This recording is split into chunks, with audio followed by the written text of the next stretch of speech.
This is ABC 7 News at 6.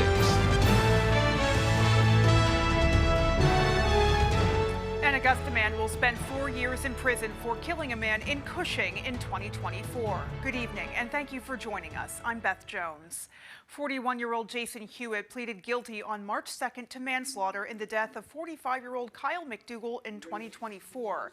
Police say Hewitt went to the home in Cushing to buy drugs. They say a dispute escalated and Hewitt shot McDougal. Hewitt pleaded guilty under a plea agreement reached with the Attorney General's office just before his trial was set to get underway. At his sentencing this morning, Hewitt told McDougal's family he was sorry for their loss and their pain. He also said he knew they wanted answers about what happened the day of the shooting. Hewitt said he didn't call 911 because he was scared. I'm there with a criminal record. Anytime that happens, Jason Couch is there, criminal record, he must be guilty of it. And I feared exactly this right here, that I would call 911 and I would be sitting before a court pleading for my life. For that, I'm sorry. The judge sentenced Hewitt to 14 years in prison with all but 4 years suspended and 4 years of probation. Well, Bangor police are investigating the death of an infant. Details are few right now, but Sergeant Jeremy Brock says officers responded to a residence on Grove Street on March 7th. He says the Bangor Police Department's Criminal Investigation Division will be working with the medical examiner's office to investigate the 7-month-old child's death. We'll bring you any more information as it becomes available. In other news, a Clifton man is facing numerous charges after being arrested in Lincoln. About 7:30 Monday morning, officers responded to reports of an erratic driver in the area of West Broadway and Penobscot Valley Avenue. Lincoln Police Chief Lee Miller says officers found the car stopped in the intersection of West Broadway and River Road. Miller says the driver, 31-year-old Anthony Smith of Clifton, appeared to be unconscious behind the wheel. According to Miller, after officers made contact with Smith, he allegedly got out of the vehicle. He says that's when officers saw suspected drug paraphernalia in plain view inside the vehicle. Chief Miller says further investigation revealed additional illegal drugs as well as a firearm and more than $4,600. Smith is charged with several counts, including criminal operating under the influence, aggravated drug trafficking, and possession of a firearm by a prohibited person. An investigation into alleged drug trafficking in Searsport landed 5 people in jail. Maine Drug Enforcement Commander Lowell Woodman says their agents, the Waldo County Sheriff's Office and Searsport Police, have been conducting an investigation over the past several months. He says that investigation included several undercover purchases of both cocaine base and methamphetamine from 2 residences. Warrants were executed at 22 Homestead Lane and 119 Loop Road early this morning. Agents found more than $4,300 in suspected drug proceeds, 70 grams of methamphetamine, 24 grams of cocaine, and 2 guns at 119 Loop Road. MDEA says officers found 28 firearms and 29 grams of meth at 22 Homestead Lane. 47-year-old Melissa Dyer and 65-year-old David Herson, both of Searsport, are charged with unlawful drug trafficking. 42-year-old Holly Jo Ward of Searsport, 20-year-old Yandril Mateo Nunez of Lawrence, Massachusetts, and 20-year-old Nelkis Villalona Perez, also of Lawrence, Massachusetts, are charged with aggravated drug trafficking. Well, switching gears now, Maine Secretary of State has joined those from 8 other states to get confirmation ICE agents won't be deployed to polling locations during the 2026 election cycle. On March 3rd, former DHS Secretary Kristi Noem appeared before the Senate Judiciary Committee and said, quote, "There are no plans to have ICE officers at our polling locations," end quote. The Secretaries of State have written a letter to Secretary of Homeland Security nominee Mark Wayne Mullen seeking confirmation of that. Maine Secretary of State Shenna Bellows says, quote, "that we even have to ask for written assurances that federal government won't deploy armed agents to the polls is a sad and frightening sign of the times we are in," end quote. As lawmakers inch closer to adopting Maine's first statewide data privacy law, business groups are continuing to voice strong opposition. Dozens of employers gathered at the State House today for Business Day, an event designed to encourage conversations with lawmakers and showcase Maine's business sector. Organizers also used the event to raise concerns about LD 1822, which, if enacted, would create some of the strongest consumer data privacy protections in the country. Opponents are concerned it will hinder small business marketing and make it harder for them to compete with large, out-of-state corporations. The big brands, they can use television ads. We don't have that available to these small businesses. They need targeted advertising, and it works. We need to preserve these digital tools to the Maine business economy. Democratic sponsor Representative Amy Kuhn of Falmouth said there are safeguards in place to limit any impact on Maine businesses, noting that the bill expressly permits targeted advertising. Supporters say the bill would give Mainers more control over how their personal data is used online amidst the widespread adoption of AI technology. A lot of Mainers are really concerned about AI. I just saw a poll yesterday that 66% of Mainers are more concerned than they are hopeful. And it's up to the legislature really to address that and try to provide meaningful protections. Well, the bill already passed the House, and an amended version narrowly passed in the Senate last week. The bill will now return to the House floor, where representatives must decide whether to approve the legislation. Well, Republican lawmakers are criticizing Governor Janet Mills' response to federal inquiries surrounding MaineCare, the state's Medicaid program, while offering new legislation that aims to address MaineCare integrity. Our Grace Blanchard has more. The federal government is coming after fraud, period. Republican leaders blasted Governor Janet Mills' response to MaineCare federal inquiries, accusing the governor of prioritizing political attacks over accountability. So I thought the whole tone of her response was very insulting and very inadequate, and not the way that Mainers want their state to interact and deal with the federal government. Last Friday, Governor Mills formally submitted a more than 40-page response to federal authorities, addressing concerns over MaineCare's management after a federal audit found millions in alleged improper payments. Maine will not be intimidated by the threats of a president who's using allegations of fraud as a pretext to hurt people. The governor outlined efforts by the state in recent years to increase oversight of Medicaid providers. However, Republican lawmakers argued the response was inadequate and offered little proof of concrete corrective measures. It doesn't acknowledge the systemic weakness that were revealed in the program integrity audits. Governor Mills says she has not received an update from the U.S. Centers for Medicare and Medicaid Services, though she does anticipate retaliation regardless of their findings. She offered a brief response to the criticism from Republicans. Inadequate. Okay, well, that's their view. Senate Minority Leader Trey Stewart has proposed legislation that aims to address MaineCare integrity and sustainability concerns. However, he is not feeling optimistic about it receiving bipartisan support. We still have other reforms that we need to make, or else risk jeopardizing even more federal money going forward. And so this bill is timely, this bill is necessary, and I am asking that our Democrat colleagues allow it to even just move forward for a hearing. In Augusta, Grace Blanchard, ABC 7 and Fox 22 News. The city of Brewer has repaid Northern Light Health more than $773,000 in taxes that a judge ruled were incorrectly assessed. That ruling was handed down in January, and the city has now confirmed that the money has been repaid. The city says the $773,204 repayment came from a separate account, and it will not affect overall city finances. The mistake occurred in how the buildings were assessed. They should have had tax-exempt status, but were assessed incorrectly, according to the judge's ruling. Well, at Monday night's meeting, Bangor City Council voted on and finalized the list of local organizations that will benefit from $641,000 in opioid settlement funds awarded to the city. The list of recipients is based on the recommendations of the Opioid Settlement Funds Advisory Committee, who the council says met more than a dozen times to make decisions on which groups would receive funds. They received 32 grant applications and narrowed down the final slate to 16 awards. Monday night, the council Council voted 8-1 to accept the committee's final list for award recipients, but there were calls for increased transparency and oversight from multiple councilors, especially on the back end.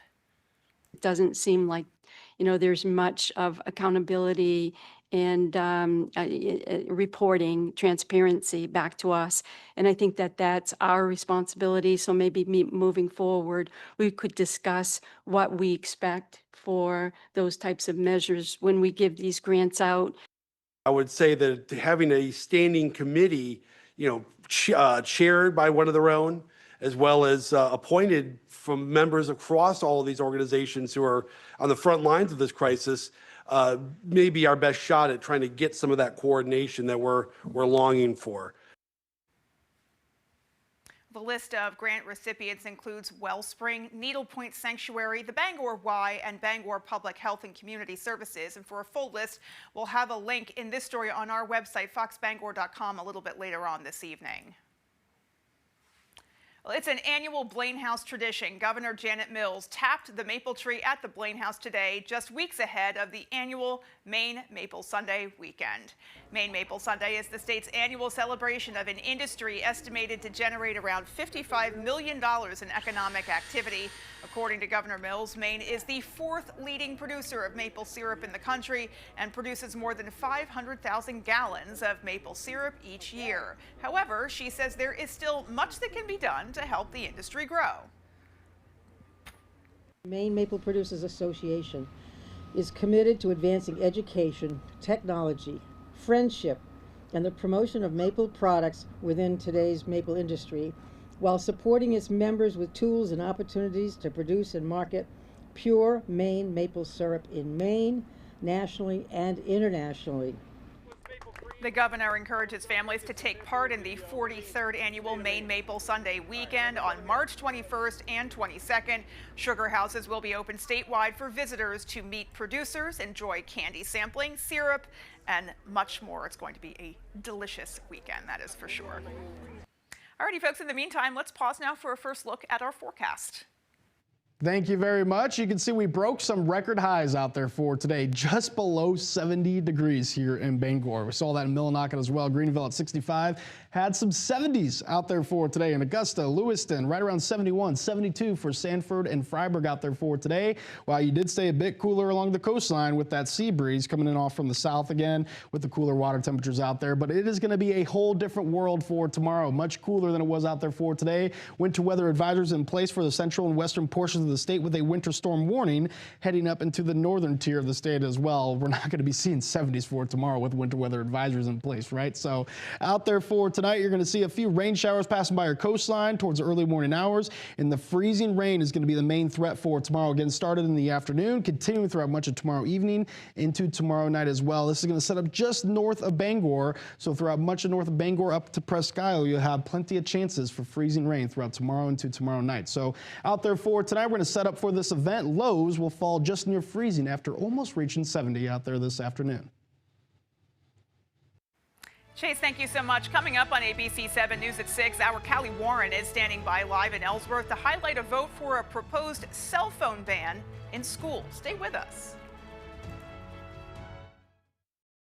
Paramount Paving, Maine's go-to for all your paving and seal coating. Paramount Paving offers commercial and residential paving and seal coating services throughout eastern and central Maine. Give us a call for a free estimate today. Paramount Paving. When it comes to paving, we are Paramount. You're never gonna believe who called the Cabin Masters. Who called us? Joe Bornstein's office. They have a small project for us.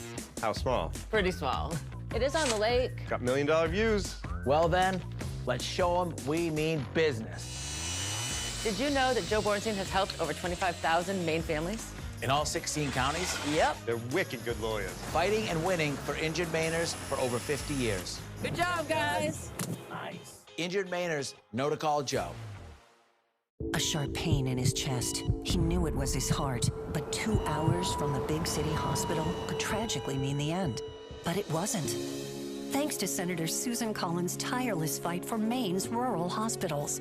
Because of Senator Collins' work, his local hospital had recently received up-to-date diagnostic equipment and upgraded facilities, all paid for with new federal funding. Lives are being saved. Call and thank our Senator, Susan Collins, for delivering this lifeline for Maine. Bring your new kitchen to life with help from the Kitchen, Bath, and Flooring Division by Hammond Lumber Company. Bring in your ideas or get inspired by Hammond's extensive showroom displays. Your Hammond sales rep will help you create a materials list and cost estimate, and Hammond's designers will help you visualize your space before the work begins. And Hammond delivers from 34 locations across Maine and New Hampshire. Your new kitchen begins when you bring your vision to Hammond Lumber Company, your building project partner. Paramount Paving, Maine's go-to for all your paving and seal coating. Paramount Paving offers commercial and residential paving and seal coating services throughout eastern and central Maine. Give us a call for a free estimate today. Paramount Paving. When it comes to paving, we are Paramount. You're watching ABC 7 Bangor.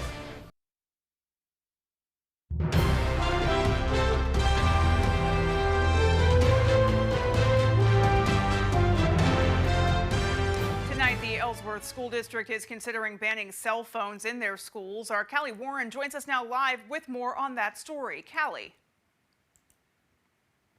That's right, Beth. Ellsworth School Department joins a long list of Maine school boards that's looking at banning cell phones. We know that many other districts in the state have banned personal devices in the classroom, citing issues with distractions. Tonight, there will be a vote of whether or not to confirm a policy that would implement a ban that, according to Superintendent Amy Bowles, would be from bell to bell. That means that students' phones would be locked away upon arrival and given back to students upon dismissal.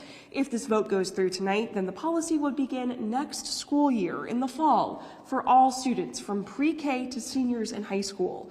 We'll have more details and reaction later this evening. Beth, back to you. Callie, thank you for that update. And still to come on ABC 7 News at 6, our Jody Hersey was in Bucksport to highlight the Phoenix Cafe. We'll be back.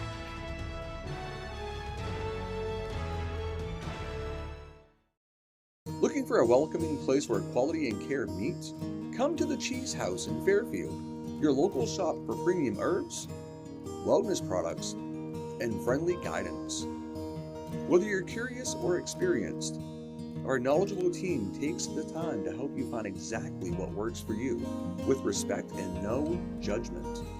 Visit us today at 5 Pike Drive, the Cheese House. Quality, community, care.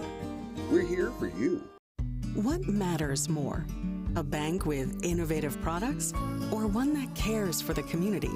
At Bangor Savings Bank, we think it's both because our innovation helps customers build stronger credit, earn rewards when shopping local, give teens independence and financial experience, and simplify business with local solutions. So what matters more? You.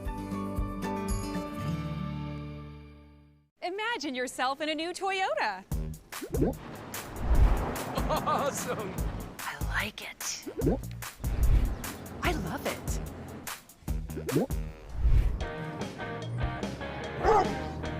Now, from the longest-lasting brand, you could get 3.99% financing for 72 months on an affordable all-wheel drive Camry hybrid. Plus, get 2 years no-cost maintenance. Go from dreaming it to driving it today. Toyota, let's go places. I'm Jonathan Bush. I've made my career disrupting the status quo, creating jobs, and helping people achieve their American dream. Jonathan Bush. He's a veteran, a conservative leader, and Maine job creator. Maine needs big change. State spending is out of control. We need to audit Augusta, reduce waste, cut income and property taxes. I will shake up Augusta. I'm Jonathan Bush. I look forward to earning your vote. ABC 7 and Fox 22's Jack Webb named Maine's Sportscaster of the Year by the National Sports Media Association.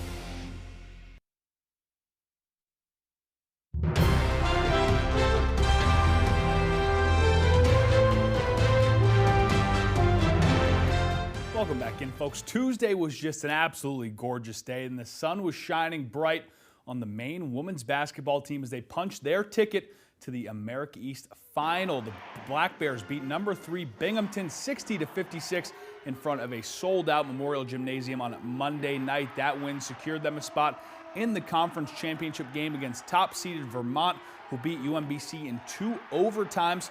America East Player of the Year Adriana Smith led the way for Maine, scoring 26 points paired with 12 rebounds, while senior Sarah Talon added 17 points. However, the Black Bears had a rare poor three-point shooting night.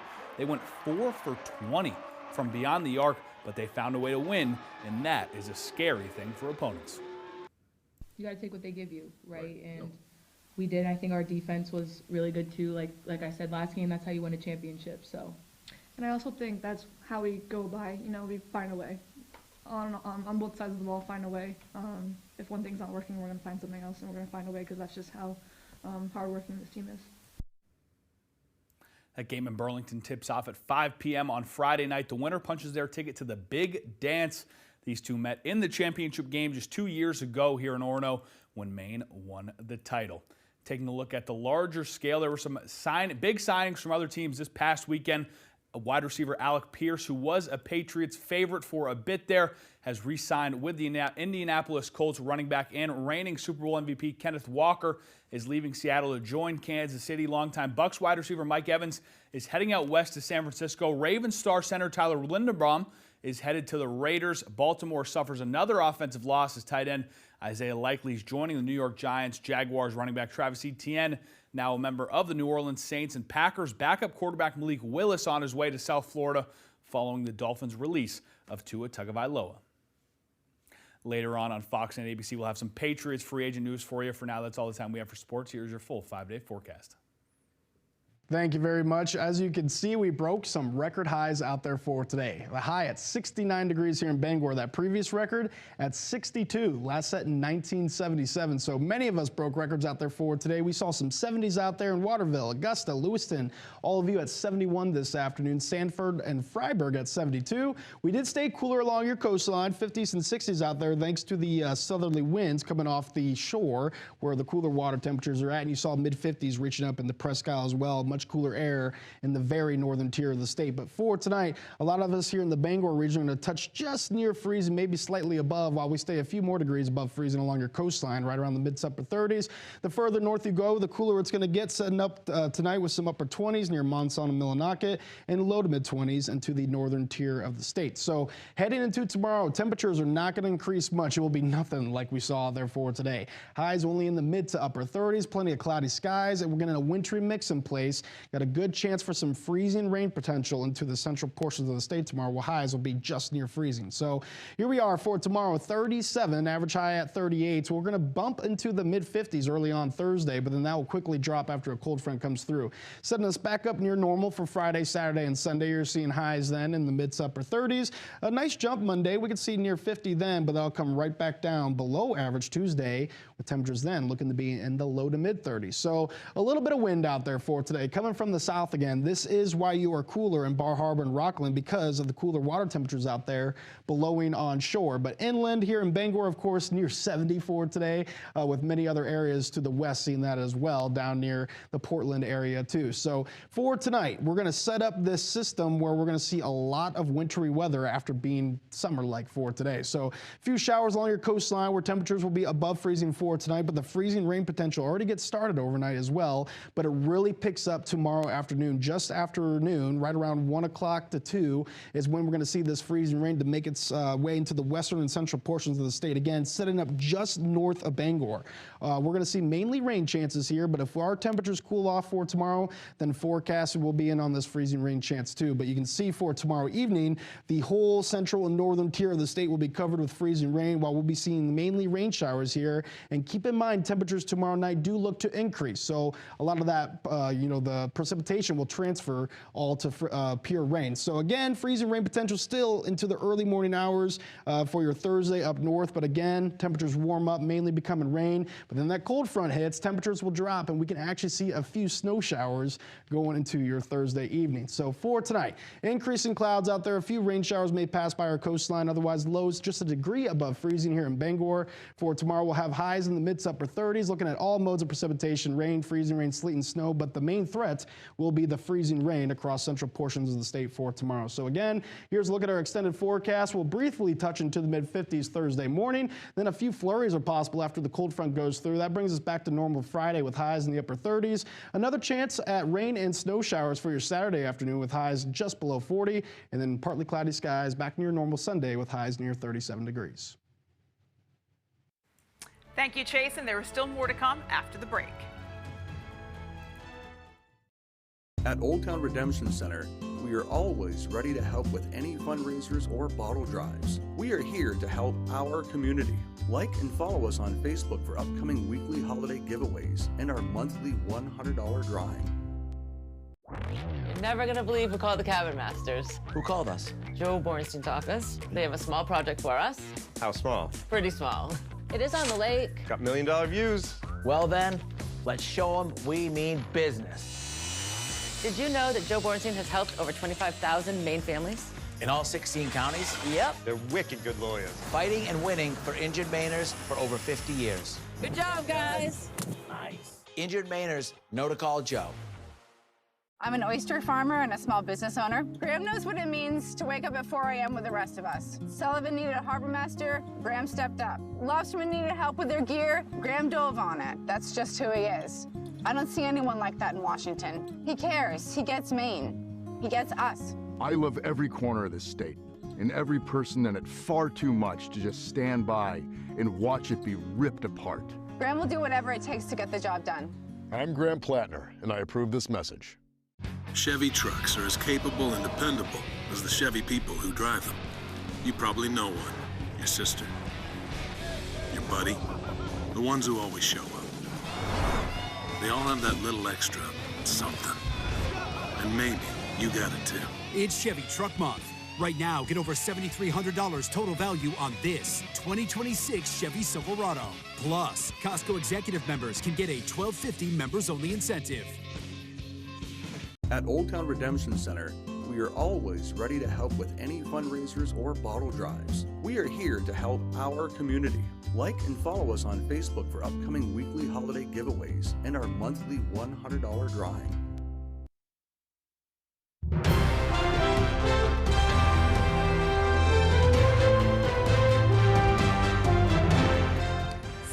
Stitch events are becoming increasingly popular here in Maine. You can find them at libraries, restaurants, and other community spaces, including the Phoenix Cafe in Bucksport. Our Jody Hersey takes us there. Kelly Barrett of Orland always dreamed of owning her own restaurant. Just a little cafe, not that many seats, something intimate and comfortable where people can come and be part of the community. Barrett's dream came true in 2023 when she purchased Verona Wine and Bistro off Main Street in Bucksport and renamed it the Phoenix Cafe. She is not only the owner, but the chef who offers an a la carte menu. If you want to have plantain fritters and a cup of soup and a Cuban sandwich, you can have all of those things all at once. Barrett also hosts book fairs, winter markets, and sip and stitch events at her restaurant. I'm new to Maine just in this last year. I work over in Ellsworth, and I always saw that this was going on, kind of on and off in the events, and so I'm glad I was able to make it today, and I just wanted to kind of get out in the community and meet other people. These ladies say knitting circles have been around for centuries. There's centuries of, tends to be women getting together and, exchanging patterns, stitches, sharing knowledge. Residents say having a place to gather with like-minded crafters is essential for small Maine communities. And we all have that common need to talk and to be together.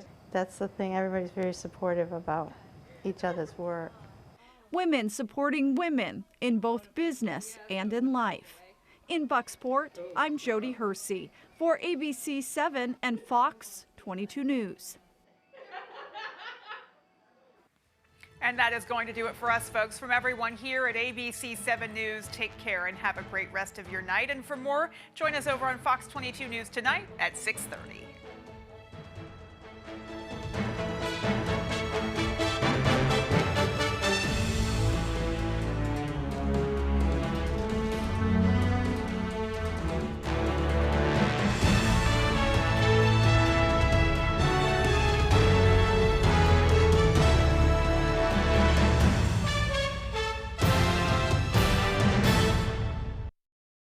night. The biggest oil supply disruption. That have the pin mark. So what you did was you had trees planted, and in front of the trees there was a fence. But if you look at the property survey, it shows a fence. That was the existing fence. It was a wire fence, and it did not follow the property at all. And all the trees were growing just inside that fence, on my side of that fence. Well, I wanted to save those trees, so I readjusted everything on the property and with the fence and the wall so that it was a straight line with the property, Did you 8 cut inches down in. these trees yesterday?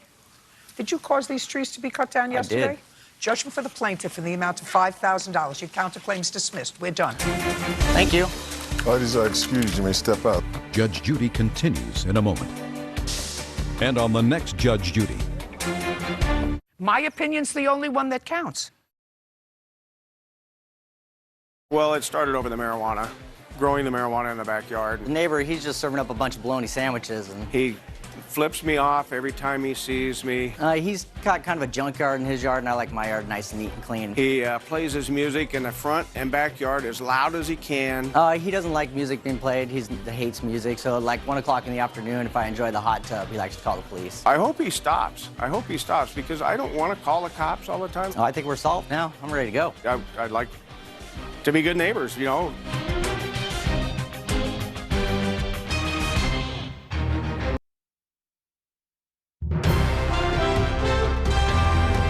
This is Fox 22 News Tonight. An Augusta man will spend 4 years in prison for killing a man in Cushing in 2024. Good evening and thank you for joining us. I'm Beth Jones. 41-year-old Jason Hewitt pleaded guilty on March 2nd to manslaughter in the death of 45-year-old Kyle McDougal in 2024. Police say Hewitt went to the home in Cushing to buy drugs. They say a dispute escalated and Hewitt shot McDougal. Hewitt pleaded guilty under a plea agreement reached with the Attorney General's office just before his trial was set to get underway. At his sentencing this morning, Hewitt told McDougal's family he was sorry for their loss and their pain. He also said he knew they wanted answers about what happened the day of the shooting. Hewitt said he didn't call 911 because he was scared. There with a criminal record.